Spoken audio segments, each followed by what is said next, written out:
looks like you're carrying a gun in your back pocket. I'm stopping to make sure you're carrying it properly. A 61-year-old legally blind man walking near his home was stopped by deputies who believed he might be carrying a firearm. Have you ensured that it's not a firearm? No, you keep turning so I can't see it. You don't have to be a dick to me. Well, you're being one to me. Within minutes, the interaction escalated into threats of handcuffs, demands for identification, and ultimately, an arrest for resisting. What happened that day in Lake City, Florida, and why did it go so wrong? The body camera footage would later raise serious questions about reasonable suspicion, disability awareness, and how quickly authority can shift into confrontation. Let's break down exactly what happened. James Hodges is legally blind.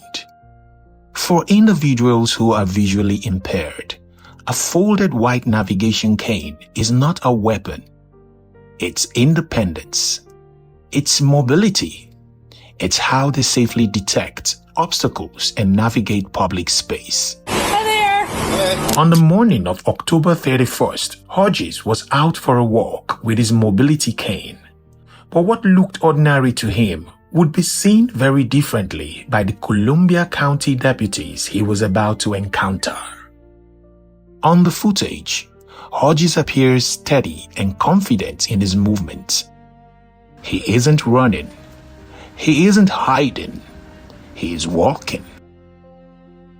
A deputy notices the object in his back pocket and asks, What's this in your back pocket? Hodges responds, It's a navigational aid. From that point forward, tone begins to matter. The deputy asks for his name and date of birth. Hodges responds, I don't have to give that unless reasonable articulated suspicion. That phrase is not random. Under the Fourth Amendment, officers must be able to point to specific, articulable facts suggesting criminal activity before detaining someone. Investigative stops are allowed, but they must be grounded in observable facts, not assumptions. The deputy says the object looked like a firearm. Hodges asks, Have you ensured that it's not a firearm? Moments later, he lifts the folded cane. It is clearly not a gun. This is a critical pivot point because legally, once the original suspicion dissolves, continued detention becomes harder to justify. Then Hodges asks a defining question. Am I detained? The question matters. When someone asks, Am I detained? They are clarifying whether they are free to leave. The deputy responds, Yes, you are. Once detention is confirmed, the legal standard tightens. There must be reasonable suspicion of a crime. Notice the tone shift here. Yeah, you are. What's your name and date of birth? The exchange becomes firmer, shorter, more confrontational. That shift often escalates encounters faster than the facts themselves. Hodges then asks, Do you have a crime? That is a direct legal challenge. He isn't shouting. He isn't threatening. He is asking whether a specific offense exists.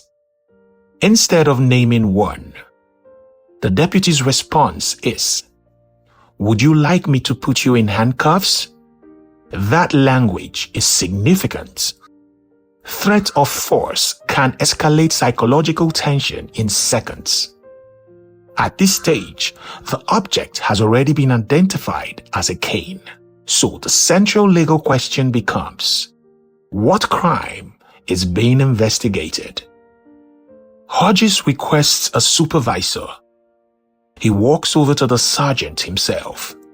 His movement appears deliberate and controlled. He shows the folded cane again. The sergeant states it could have looked like a weapon. Hodges argues that once verified not to be a firearm, there is no legal basis to continue the stop. This is where many investigative detentions either de-escalate or harden. The demand for identification continues. No problem. Hodges states he does have identification, but questions whether he is legally required to provide it. In many states, individuals are required to identify themselves only during a lawful detention. If the detention itself lacks reasonable suspicion, the obligation to provide identification becomes legally questionable. Seconds later, deputies place Hodges in handcuffs. After he requests badge numbers, the situation escalates further. I'm putting in jail for resisting. That moment is powerful because the arrest now shifts from investigating a possible firearm to resisting. Resisting what? You may ask. That becomes the core legal battle. Let's slow this down. There were multiple off-ramps in this encounter. When the cane was identified, when the supervisor arrived, when no firearm was present. De-escalation training often emphasizes tone, patience, and clarity. Body camera footage doesn't just capture facts, it captures demeanor, and demeanor influences outcomes. The law requires reasonable suspicion, but professionalism requires restraint. The arrest video went viral, sparking outrage and investigation. Columbia County Sheriff Mark Hunter publicly acknowledged the violation of department policy. Deputy Gord and Sergeant Harrison faced suspension, with the sergeant being demoted. Hodges filed a lawsuit against the county, seeking damages and accountability. His attorney described the incident as a breach of trust. Hodges expressed confidence that justice would come. The case sparked discussion about disability awareness training and constitutional limits on investigative stops. Important things to note here are: there were no sirens, no chase, no weapon, just a folded white cane. But here's the question: at what exact moment should this have ended? When the object was identified? When the supervisor confirmed it wasn't a weapon? Or was the detention justified the entire time? I want you to think carefully before answering. If you value calm, structured breakdowns like this, consider subscribing, because in the age of body cameras, every word and every decision matters. This case raises serious questions about police protocol.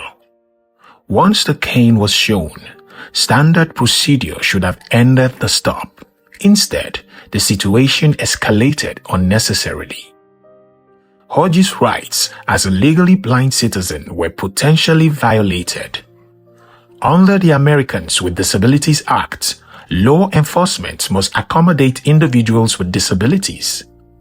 Failing to do so can lead to civil liability. What could have been done differently? A simple verification of the object, coupled with clear communication and patience, would have prevented the arrest. Officers could have asked clarifying questions calmly, verified the object before escalating, avoided physical confrontation once compliance was evident. For more in-depth breakdowns of real bodycam cases and analysis, subscribe to Bodycam Case Analysis and hit the bell icon to never miss an episode.